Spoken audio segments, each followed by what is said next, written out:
오늘 우리에게 주시는 하나님의 말씀은 히브리서 2장 14절에서 18절까지의 말씀입니다. 히브리서 2장 14절에서 18절까지의 말씀을 봉독하겠습니다. 자녀들은 혈과 육에 속하였음에 그도 또한 같은 모양으로 혈과 육을 함께 지니심은 죽음을 통하여 죽음의 세력을 잡은 자 곧 마귀를 멸하시며 또 죽기를 무서워함으로 한평생 매여 종로를 타는 모든 자들을 놓아주려 하심이니 이는 확실히 천사들을 붙들어 주려 하심이 아니요 오직 아브라함의 자손을 붙들어 주려 하심이라. 그러므로 그가 범사의 형제들과 같이 되심이 마땅하도다. 이는 하나님의 일에 자비하고 신실한 대제사장이 되어 백성의 죄를 속량하려 하심이라. 그가 시험을 받아 고난을 당하셨은즉 시험받는 자들을 능히 도우실 수 있느니라. 아멘. 자, 우리 옆에 뒤에 앞에 있는 분들하고 한번 인사 나누겠습니다. 축복합니다 하고 인사하겠습니다. 주님의 은혜와 평강이 7월 한 달 동안에 우리 성도님들의 삶 속에 충만하기를 간절히 축원합니다. 자, 7월을 시작하면서 우리가 이제 매일 성경으로 묵상하면서 히브리서의 말씀을 지난 한 주간 동안에 우리가 읽고 있습니다. 자, 히브리서의 말씀은 우리 성도들이 성경을 읽으면서 이번 7월 한 달 동안에 이 히브리서가 좀 새롭게 읽혀지기를 간절히 바랍니다. 이 히브리서는 우리 성도들이 힘들고 어려운 인생을 살아갈 때 용기를 주는 책입니다. 그래서 히브리서의 말씀을 여러분 잘 이 말씀을 헤아리면 이 히브리서를 통해서 우리가 붙잡아야 할 말씀들이 참 많습니다. 성경의 많은 말씀들 중에서 어떤 성경은 우리에게 더 많이 은혜가 되고 소중한 구절들이 많은 성경들이 있습니다. 그 중에서 히브리서가 아주 대표적입니다. 그래서 이 히브리서를 통해서 우리가 이 말씀을 내가 붙잡고 살아야겠구나 라고 하는 그런 마음의 깨달음이 많이 생겨지는 그런 은혜가 있기를 원합니다. 자, 이 히브리서는 우리가 이 히브리서를 우리가 먼저 읽어가면서 꼭 알아야 되는 것들이 있는데 히브리서가 어떻게 기록되었는지 또 히브리서가 이 기록된 목적이 뭔지를 먼저 좀 아는 것이 필요합니다. 자, 히브리서 우리가 어제 그제 7월달 시작하면서 며칠 동안에 제가 또 몇 차례 말씀을 드렸습니다만 히브리서는 히브리인에게 라고 하는 게 원래 제목이에요. 히브리인에게. 근데 우리가 지금 우리 개역 성경에서 히브리서 이렇게 이제 써 있습니다만 히브리 사람들에게 주는 그런 편지글이 바로 이 히브리서입니다. 그러면 히브리 사람들이라고 하는 게 누구냐면 바로 이스라엘 사람들을 말하는 겁니다. 유대인들을 말하는 거죠. 그래서 유대인들에게 전해진 그런 말씀이 히브리서입니다. 그런데 그냥 유대인이 아니고 원래 유대인들이 가지고 있었던 종교는 구약의 말씀, 구약의 여호와 하나님을 믿는 그런 신앙이었습니다. 그것을 구분하기 위해서 우리는 뭐라고 부르냐면 그것을 유대교라고 부릅니다. 유대교라고 하는 것은 예수 그리스도를 하나님의 아들로 믿는 것이 아닙니다. 예수 그리스도는 모세와 같은 위대한 선지자 중에 한 분이다. 이렇게 생각합니다. 그리고 오직 우리가 믿는 것은 여호와 하나님 한 분이다 라고 하는 것이 유대인들이 가지고 있는 신앙입니다. 지금도 유대교에 속하여 있는 이들은 신약 성경을 성경으로 받아들이지 않습니다. 유대교에 속하여 있는 사람들은 구약 성경만이 성경이고 아직도 그들에게는 메시아가 오지 않았습니다. 예수를 메시아 그리스도로 그렇게 받아들이지 않는 겁니다. 자, 초대교회 때도 마찬가지입니다. 유대인들은 여호와 하나님에 대한 믿음을 가지고 삽니다. 예수 그리스도께서 이 땅에 오셔서 십자가에 죽으시고 부활하셨지만 그 부활하신 예수님에 대한 이야기도 받아들이지 않습니다. 저것은 예수를 따르는 사람들이 거짓말하고 속이는 사기에 불과하다라고 생각할 뿐입니다. 그냥 예수는 이 세상에 와서 모세처럼 하나님 말씀 전하다가 세상을 떠난 위대한 선지자다라고 정도만 이렇게 생각하는 겁니다. 그러나 이 유대인들 가운데에도 예수님 살아계실 때 예수님의 놀라운 능력들을 보고 예수님 십자가에 돌아가시고 부활하신 것을 증언하는 많은 그 성도들의 이야기를 들으면서 이제 그리스도를 믿는 그러한 신앙으로 개종되어지는, 그래서 기독교, 그리스도교를 믿는 그런 신자들로 신앙을 개종을 한 사람들이 많습니다. 그래서 유대교에서 기독교로 개종한 유대인들, 그들에게 보내진 성경이 바로 히브리서입니다. 자, 그런데 이들이 예수를 믿기 시작했는데 예수를 믿고 난 다음에 생겨지는 것이 아주 눈에 보일 정도로 놀라운 축복이면 그래도 예수 잘 믿었네 하는 마음이 들 텐데, 아니 예수를 믿어도 예수를 믿고 난 다음에 자기들에게 찾아오는 것이 어떤 큰 이익이나 유익이 아니고 오히려 자기들의 삶을 위태롭게 만드는 박해가 가해지면서 예수를 믿기로 마음먹고 개종한 사람들이 점점 마음에 갈등을 하게 되고 회의에 빠지게 됩니다.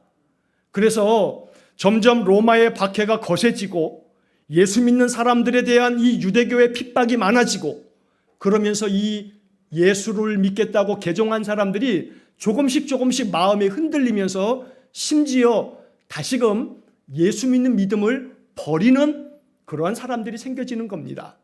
그래서 예수를 믿으면 더 나을 줄 알았는데, 아니 예수를 믿으면 더 큰 복이 올 줄로 알았는데, 예수를 믿으면 오히려 더 핍박이 가해지고, 예수를 믿으면 오히려 목숨이 더 위태롭고 많은 괴로움을 경험하면서 한 사람 두 사람 많은 사람들이 예수를 떠나가게 되는 겁니다. 자, 그러면서 그들의 믿음이 점점 더 위태로워지면서 이들의 신앙을 더욱더 돈독하게 하고 바른 믿음 안에 예수를 섬길 수 있도록 그렇게 만들어주기 위한 목적으로 기록된 것이 바로 이 히브리서입니다. 여러분, 그 당시에 이 초대교회 신자들이 당했던 일들이 이 히브리서에는 잘 기록되어 있습니다. 이달 말쯤에 우리가 이제 히브리서 11장을 읽을 때 이제 보게 될 말씀입니다만, 여러분 히브리서 11장 36절에서 38절을 읽어보면 이런 말씀도 나옵니다. 또 어떤 이들은 조롱과 채찍질 뿐 아니라 결박과 옥에 갇히는 시련도 받았으며 돌로 치는 것과 톱으로 켜는 것과 시험과 칼로 죽임을 당하고 양과 염소의 가죽을 입고 유리하여 궁핍과 환난과 학대를 받았으니 이런 사람은 세상이 감당하지 못하느니라. 그들이 광야와 산과 동굴과 토굴에 유리하였느니라. 여러분이 히브리서 11장 36절에서 38절의 말씀을 우리가 보면 그 당시 예수 믿는 사람들에게 어떤 일이 있었냐면, 예수 믿는다는 하나의 이유로 유대교 독실한 그 유대교인들이 마치 바울이 되기 전에 사울처럼, 사울이 이 스데반 집사를 죽일 때 주동이 돼가지고 돌로 사람들을 동원해가지고 돌로 스데반 집사를 죽이지 않았습니까? 오늘 이 히브리서 11장 37절의 말씀에도 돌로 치는 것과 이런 일이 있었단 말이에요. 심지어 아주 충격적인 것은 톱으로 켜는 것과, 신앙을 가지고 있다는 이유 하나로 그 믿음을 버리지 아니하면 사람을 죽이는데 어떻게 죽이냐면 톱으로 켜 죽인단 말이에요. 또한 칼로 죽이는 것은 다반사이고, 그러다 보니 사람들이 이 신앙을 지키기 위해서 양이나 염소의 가죽을 입고 떠돌아다니면서 피난하고 궁핍과 환난과 학대를 받으면서 광야나 산이나 동굴이나 토굴에 유리하였느니라. 늘 그렇게 떠돌아다니면서 살아야만 했다는 겁니다. 여러분이 히브리서 11장 36절로 38절의 말씀을 읽으면 우리로서는 지금 이 현대 기독교인들에게 이 말씀들은 너무나 동떨어져 있는 말씀처럼 느껴집니다. 과연 이러한 세상이 오면 우리 중에 누가 예수를 온전히 믿을까? 예수 믿는다는 이유로 우리를 붙잡아다가, 여러분 칼로 한번 팍 찔러서 죽인다면 그냥 죽는 것이니까 그렇다 치더라도 톱으로 켠다는 것은, 톱으로 켜서 그 사람을 동강내 죽인다는 것은 상상할 수 없는 그런 고통입니다. 근데 이게 성경에 기록되어 있는 겁니다. 이게 사실입니다. 역사가 그렇게 증언합니다. 우리가 성지순례 로마에 가게 되면 그 로마의 카타콤에 이렇게 신앙을 지키기 위해서 오늘 이 히브리서 11장의 말씀처럼 동굴에 피하여 숨어서 살아갔던 그런 초대교회 신자들의 삶을 우리가 눈으로 목도할 수 있습니다. 그거는 그냥 사람들이 만들어낸 게 아닙니다. 그게 역사적 사실입니다. 자, 그런 시대에 예수 믿는다라고 하는 것은 목숨을 걸어야 하는데 누가 예수를 믿겠습니까? 그러다 보니 이 유대교인들 중에 예수를 믿기로 개종을 했다가 점점 신앙을 저버리고 예수를 떠나고 신앙을 다 버리는 겁니다. 자, 그런 가운데 히브리서가 기록되어 있습니다. 예수를 믿는 것이 전혀 세상을 사는데 도움이 되지 않는 그런 세상. 그래서 이 히브리서를 처음 읽었던 이 시대의 사람들은 이런 잔혹한 세상 속에서 예수를 믿기 위해서 뭘 붙잡았냐면 말씀을 붙잡았는데 그들이 붙잡았던 말씀이 바로 히브리서입니다. 히브리서의 말씀을 붙잡고 살았던 겁니다. 여러분, 히브리서는 믿음의 책입니다. 믿음을 지키기 어려운 시대에 더욱더 빛나는 책이 바로 히브리서입니다. 초대교회의 성도들은 이 고난 많은 괴로운 인생의 삶에서 핍박까지 당하면서 250여 년을 견뎠습니다. 250년입니다. 여러분, 지금 2020년이지요. 2022년입니다. 200년만 거꾸로 가보십시오. 200년만 거꾸로 가면 1822년입니다. 1800년대 이 땅에 많은 박해가 있어서 그 당시만 하더라도 개신교가 아직 들어와 있지 않은 가톨릭 신앙, 구교를 가지고 있는 이들이 믿음을 지키려고 이 땅에서도 1800년대에 얼마나 많은 박해들이 있었습니까? 우리가 한국사 역사를 배울 때 그 박해들에 대한 공부들을 했지요. 자, 이렇게 그 박해를 견디면서 살아왔던 것이 사실 우리의 신앙의 선조들입니다. 우리 믿음의 선배들이 200여 년 넘도록 그 신앙을 지켜왔던 겁니다. 그런데 초대교회 성도들도 마찬가지입니다. 거의 250여 년 동안 AD 313년 로마의 콘스탄틴 황제가 기독교를 로마의 국교로 공인할 때까지 이 박해는 계속되는 겁니다.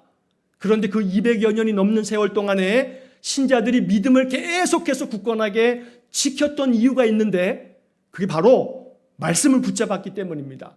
그 붙잡았던 말씀이 어떤 거냐면 대표적으로 히브리서입니다. 히브리서의 말씀을 붙잡고 동굴에서 견뎠던 겁니다. 칼로 찌름을 당하여 죽으면서도 또한 심지어 칼에 톱으로 혐을 당해서 죽어도 아니면 원형 경기장에서 짐승의 밥이 되면서까지도 그들이 신앙을 지킬 수 있었던 것은 히브리서의 말씀을 믿었기 때문입니다. 그래서 이 7월 한 달 동안에 우리가 이 히브리서를 읽으면서 여러분 이 히브리서가 새롭게 읽혀지기를 바랍니다. 히브리서의 말씀을 읽으면서 우리의 마음에 새로운 눈이 떠질 수 있기를 간절히 원합니다. 삶의 무게가 너무 무거울 때, 견디기 어려운 문제가 겹겹이 쌓일 때, 마음이 무너져 내릴 때, 더 이상 희망이 보이지 않아서 괴로울 때, 그리고 우리의 마음을 위로받을 길 없어서 너무나 마음이 고통스럽고 괴로울 때 우리를 위로해 주시고 우리에게 소망을 주는 책, 바로 히브리서입니다. 그래서 여러분들 이 히브리서의 말씀이 우리의 마음속에 정말로 보석같이 빛나는 말씀이 되어서 이 괴로움 많은 인생의 삶에서 히브리서를 재발견하심으로 히브리서를 통해서 주시는 하나님의 위로와 하나님 주시는 소망과 능력이 충만하게 회복되어지는 복된 한 달이 될 수 있기를 간절히 축원합니다. 이 히브리서 3장 오늘 여러분 우리가 읽지 않았습니다만 6절의 말씀을 한번 보시기 바랍니다. 오늘 매일 성경의 본문은 히브리서 3장 6절까지로 이렇게 구성이 되어져 있는데 히브리서 3장 6절 말씀을 보시게 되면 어떤 말씀이 기록되어 있냐면 그리스도는 하나님의 집을 맡은 아들로서 그와 같이 하셨으니 우리가 소망의 확신과 자랑을 끝까지 굳게 잡고 있으면 우리는 그의 집이라 하는 말씀이 나옵니다. 여기 중간에 보면 우리가 소망의 확신과 자랑을 끝까지 굳게 잡고 있으면 우리는 그의 집이다. 그의 집이라고 하는 것은 하나님의 가족이다. 하나님의 집안 사람이다. 라고 하는 그런 번역입니다. 자, 그래서 우리가 소망의 확신을 굳게 잡는 것, 하나님께서 우리에게 주시는 이 소망의 확신을 굳게 가지고 있는 것, 새번역 성경의 번역으로 보면 우리가 만일 믿음 위에 굳게 서서 큰 소망을 가진 것을 자랑스럽게 생각한다면 우리는 하나님의 가족입니다. 이렇게 번역했습니다. 그래서 믿음의 소망을 굳건하게 갖도록 오늘 이 히브리서는 우리에게 계속된 말씀으로 위로하고 있는 것입니다. 그래서 오늘 우리가 이 본문의 말씀을 읽으면서 히브리서가 주는 용기와 소망, 그리고 위로와 축복이 우리의 심령 가운데 가득 채워지기를 주의 이름으로 간절히 축원합니다. 자, 히브리서를 읽으면서 우리가 1장의 말씀, 또 오늘 2장의 말씀, 이제 마지막 부분을 이렇게 읽으면서 히브리서 1장과 2장의 말씀은 예수 그리스도가 어떤 분인지를 말씀합니다. 히브리서는 전체적으로 예수 그리스도를 강조하고 있는 책입니다. 예수 그리스도를 바라보자. 이게 히브리서의 대단히 중요한 구절입니다. 믿음의 주여 온전하게 하시는 예수를 바라보라고 하는 말씀이 히브리서에 아주 강조가 되어져 있습니다. 그런데 그 예수는 어떤 분이냐면 하나님의 영광의 광채가 되시고 그 본체시다. 그래서 그 예수님은 하나님과 같은 분이신데 이 세상에 육신을 입고 오셨다. 우리와 같이 혈과 육을 가지고 오셨다라고 말씀합니다. 그런데 그 예수님은 천사보다 귀한 존재이며 천사보다 높은 존재이시고 지금 하나님의 우편에 계신 분이다 라고 하는 것을 우리가 히브리서 1장, 2장의 말씀에서 보게 됩니다. 자, 그래서 여기서 이 말씀하시는 것은 예수 그리스도께서 이렇게 아주 위대하신 능력의 주님이신데 그 주님께서 이 땅에 오셔서 무엇을 하셨냐면 우리를 위하여 죽으셨다. 그리고 그 예수님께서는 우리에게 소망을 주시며 우리에게 위로를 주시는 분이다. 또한 우리를 능히 도우시는 분이다. 라고 말씀하는 것이 오늘 본문의 가장 중요한 메시지가 됩니다. 여러분, 오늘 본문의 말씀 읽은 부분의 14절부터의 말씀을 이제 다시 한번 보겠습니다. 자, 14절의 말씀을 보시면 이런 말씀이 기록되어 있습니다. 자녀들은 혈과 육에 속하였음에 그도 또한 같은 모양으로 혈과 육을 함께 지니심은 죽음을 통하여 죽음의 세력을 잡은 자 곧 마귀를 멸하시며. 자, 여기 14절의 말씀에서 자녀들은 혈과 육에 속하였음에, 모든 그리스도인들, 모든 세상의 사람들은 혈과 육에 속하여 있습니다. 육신을 가지고 살아간다는 겁니다. 육신을 가지고 살아가다 보니 괴로움이 많습니다. 이 육신 때문에 찾아오는 괴로움이 너무나 많습니다. 제가 전에도 설교 중에 말씀드린 것처럼 세월이 가면 갈수록 각 가정마다 늘어나는 것은 약봉투라고 말씀드렸죠. 점점 우리의 삶 속에 쌓여가는 것은 약봉투입니다. 왜냐하면 혈과 육을 가지고 살고 있기 때문에 그렇습니다. 예외가 없습니다. 예외가 없습니다. 자, 혈과 육에 속하였다. 이게 우리 인생이라는 겁니다. 자, 그런데 이 혈과 육을 가지고 사는 우리 인생들에게 하나님의 아들 예수님이 찾아오셨는데 예수님도 우리와 똑같이 혈과 육을 가지고 오셨다는 겁니다. 그래서 그 다음 말씀에 그도 또한 같은 모양으로 혈과 육을 함께 지니심은, 여기서 그는 누구냐면 예수님을 말하는 겁니다. 예수님께서도 우리와 똑같은 모양으로 혈과 육을 가지고 이 땅에 오셨다는 겁니다. 여러분, 예수님 자라시면서 감기에 안 앓으셨을까요? 예수님도 감기 걸리셨을 거예요. 예수님 자라시면서 한 번도 안 아프셨을까요? 아니요, 예수님도 많이 아프셨을 거예요. 이사야 53장의 말씀에 예수님에 대한, 메시아에 대한 예언의 말씀을 할 때 이사야 53장에 기록된 말씀에 보면 흠모할 것도 없고 매우 보잘것없는 모양으로 이 땅에 오셨다고 성경은 말씀하고 있어요. 예수님은 우리와 똑같은 혈과 육을 가지고 세상에 오셨기 때문에 우리가 겪어야 하는 많은 고난과 괴로움을 겪으셨어요. 하나님의 아들 예수님인데 하나님이 그 아들을 세상에 보내시면서 야, 너는 금수저로 세상을 살아라 하고 예루살렘에 아주 귀족의 가정의 자녀로 태어나게 하신 게 아니에요.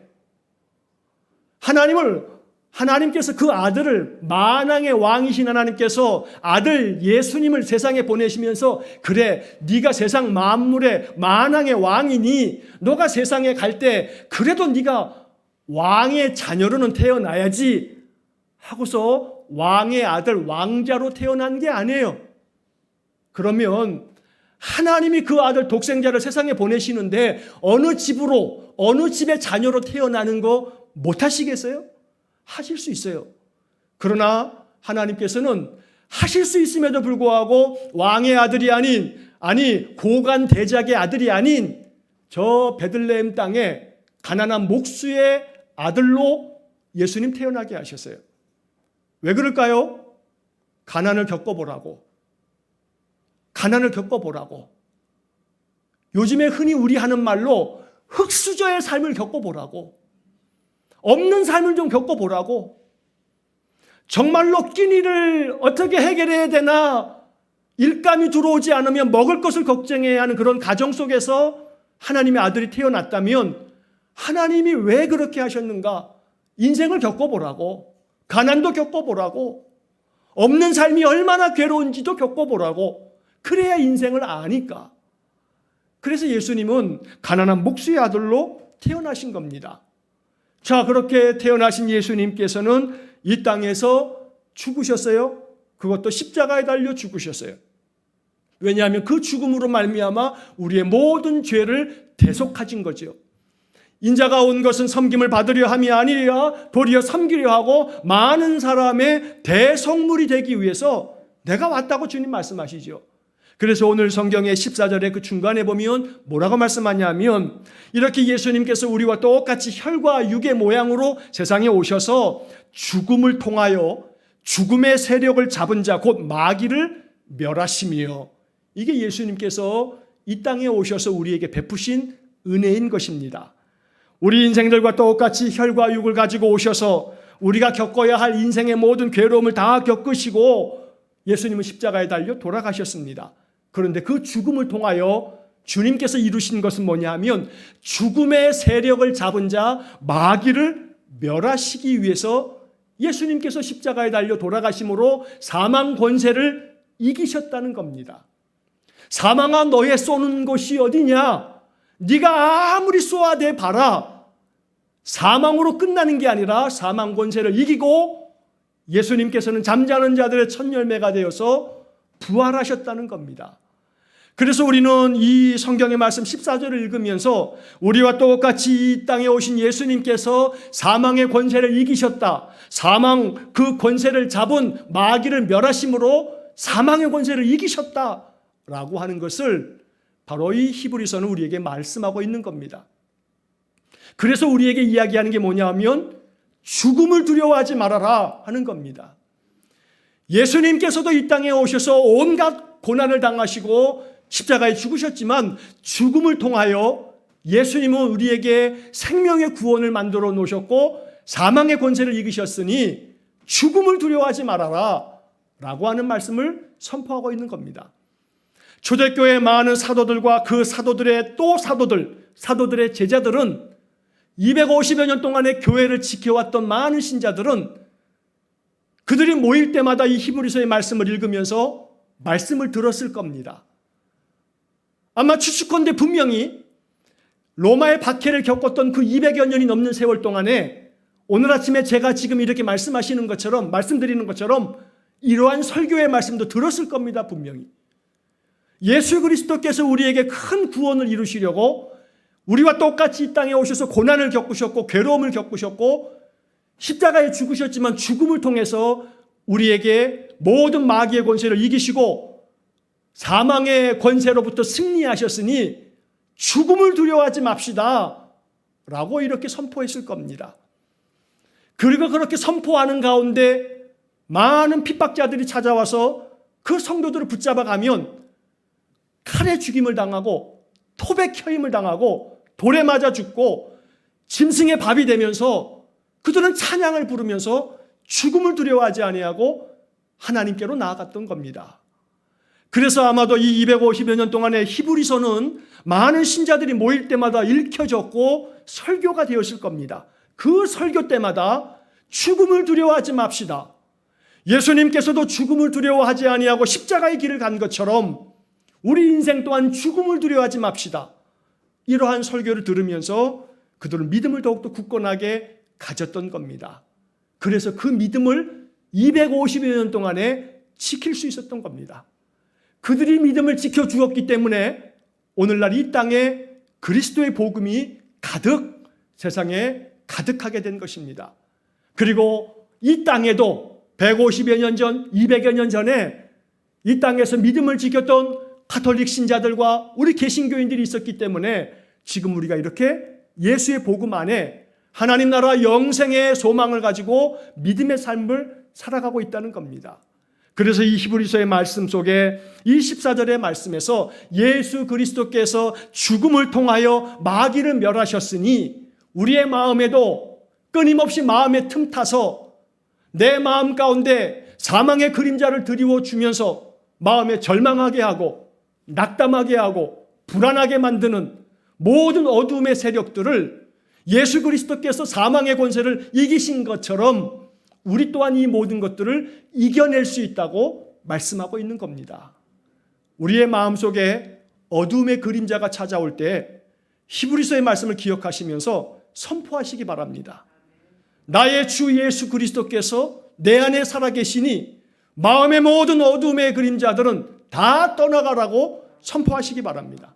내 마음에 낙담을 심어다 주고 내 마음에 불안과 염려와 마음의 공포를 심어다 주는 모든 마귀는 내 마음에서 떠나가라고 선포하시기 바랍니다. 이것이 바로 히브리서가 우리에게 주는 영적인 은혜요 또한 능력이 될 것입니다. 자, 15절의 말씀을 보시면 15절 말씀에 또 죽기를 무서워함으로 한평생 매여 종로를 타는 모든 자들을 놓아주려 하심이니 예수님께서 이 땅에 혈과 육으로 피와 육으로 이 땅에 오신 이유는 죽음을 통하여 사망의 권세를 이기시고 마귀를 멸하시기 위해서 이 땅에 오셨을 뿐만 아니라 15절의 말씀에 보니까 죽기를 무서워함으로 한평생 매여 종로를 타는 모든 자들을 놓아주려 함이다 라고 말씀합니다. 한평생 매여 사는 우리의 마음, 이 마음에 자유를 주시려고 쉬운 성경에 보면 이렇게 번역이 되어 있습니다. 또한 죽음에 대한 두려움에 사로잡혀 사는 사람들을 자유롭게 하기 위해 사람과 같은 모습으로 죽으셨습니다. 결코 인생에 대하여 두려워하지 말라고 그 모든 두려움에 매여 있는 사람들을 자유롭게 하기 위해서 예수님께서 이 땅에 오셨다고 말씀하는 겁니다. 그래서 여러분 이 15절의 말씀을 읽을 때 여러분 우리 자신을 한번 우리 마음의 내면을 한번 돌아볼 수 있기를 바랍니다. 한평생 매여 종로로 타는 모든 자들을 놓아주려 하심이다. 내 마음에 자꾸 매여 있는 것이 무엇인지를 점검해 보셔야 합니다. 한평생 내가 매여 사는 것이 뭘까? 뭐에 내가 붙들려 사는가? 어떤 것에 매여 사는가? 오늘은 이 아침에 이 15절의 말씀을 읽으면서 생각해 봐야 하는 것입니다. 불안에 매여 사는 사람들이 있습니다. 두려움 가운데 매여 사는 사람들이 있습니다. 염려 가운데 절망 가운데 매여 사는 사람들이 있습니다. 열등감에 매여 사는 사람들이 있습니다. 돈에 매여 사는 사람들이 있습니다. 내게 있어서 부족한 여러 가지 많은 요소들이 언제나 내 마음을 짓눌러서 그것에 매여 사는 사람들이 있습니다. 인생의 삶에서 내가 매여 사는 것, 억압당하고 묶여 사는 그 내 삶에 매여 있는 문제들로부터 자유롭게 하시려고 하나님께서 우리에게 예수 그리스도를 보내어 주시고 주님께서 이 모든 매여 있는 것으로부터 자유롭게 하기 위해서 예수님 이 땅에 오셔서 우리에게 큰 구원을 허락하셨다고 말씀하는 것입니다. 어떤 것이든 매이지 마시기를 축복합니다. 마음이 자꾸 무언가에 얽매이는 것처럼 얽매이기 쉬운 우리의 마음을 예수님께서 매여 있는 모든 멍에를 다 끊어주시고 우리로 하여금 자유롭게 평강 가운데 살아가도록 인생의 삶에 우리 주님 주시는 믿음이 더욱더 굳건해지기를 간절히 축원합니다. 앞으로 되어질 인생의 문제들에 대해서 매이지 마시길 바랍니다. 지금까지도 살아왔는데 여러분 앞으로 살아갈 인생의 삶이 뭔 문제가 되겠습니까? 여기까지도 왔는데 앞으로의 삶 거뜬히 살아낼 수 있을 겁니다. 매이면 안 됩니다. 묶이면 안 됩니다. 예수님께서 사망 권세를 이기심으로 이 모든 것들을 다 풀어놓으셨고 자유케 하셨으니 매이지 말고 예수 그리스도를 바라보면서 위로함을 얻고 소망 가지고 인생을 살라고 성경은 말씀하는 겁니다. 자, 16절의 말씀을 보시면 이는 확실히 천사들을 붙들어 주려 하심이 아니요 오직 아브라함의 자손을 붙들어 주려 하심이라. 예수 그리스도는 천사들을 위해서 이 땅에 오신 것이 아니고 이 땅에 연약하기 그지없는 육신을 가지고 살아가는 아브라함의 후손들을 위해서 그렇게 오신 것이라고 말씀하는 겁니다. 그래서 우리는 16절의 말씀을 이렇게 읽어야 합니다. 예수님께서는 확실히 나를 붙들어 주시려고 세상에 오셨다. 나를 붙잡아 주셔서 더욱더 굳건한 믿음 위에 인생의 모든 삶을 승리하라고 나를 붙들어 주시기 위해서 주님이 오셨다. 이것이 우리의 마음에 복음이 되어서 오늘도 나를 붙들어 주시고 나를 지켜주실 주님을 마음에 확신하시기를 간절히 축원합니다. 자, 17절의 말씀에 그러므로 그가 범사의 형제들과 같이 대심이 마땅하도다. 이는 하나님의 일에 자비하고 신실한 대제사장이 되어 백성의 죄를 속량하려 하심이라. 이 땅에 오신 예수님은 자비로우시고 신실하신 대제사장이 되셔서 우리의 모든 죄를 속량하시고 우리로 하여금 참된 자유와 평강을 누리도록 예수님 이 땅에 오셔서 우리에게 은혜를 베푸신다는 겁니다.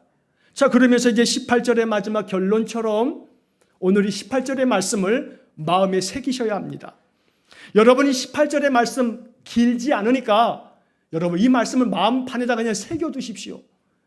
오늘 여러분이 돌아가시면 오늘 하루 동안에 이 18절의 말씀을 또 읽고 바라기는 여러분 이 18절을요 종이 한 장에다 글씨를 좀 크게 쓰셔가지고요 여러분 가정에 식탁 위에다 좀 올려놓으시고요 주방에다가 좀 하나 이렇게 앞에다 붙여두시고요 사무실에 가셔서도 이 18절 말씀을 좀 크게 하나 써놓으셔서 자꾸 여러분 눈에 띄도록 여러분들의 눈에 보이도록 한번 그렇게 만들어 보시기 바랍니다.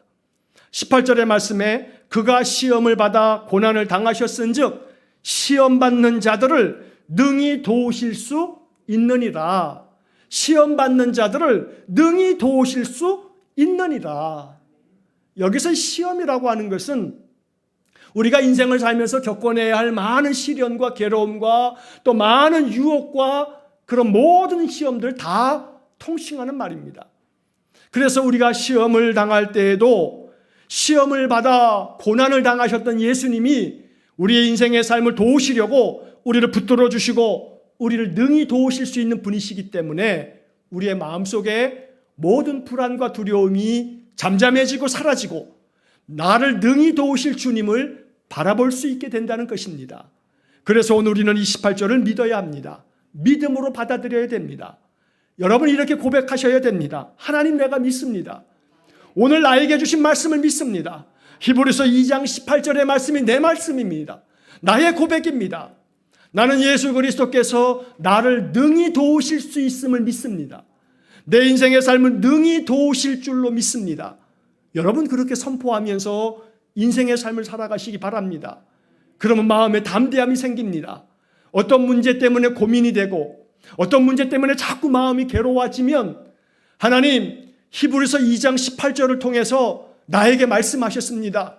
그 말씀을 내가 믿습니다. 우리 예수님은 시험을 받아서 고난을 당하셨기에 시험 받는 자들을 능히 도우실 수 있다고 했으니 나를 붙잡아 주십시오.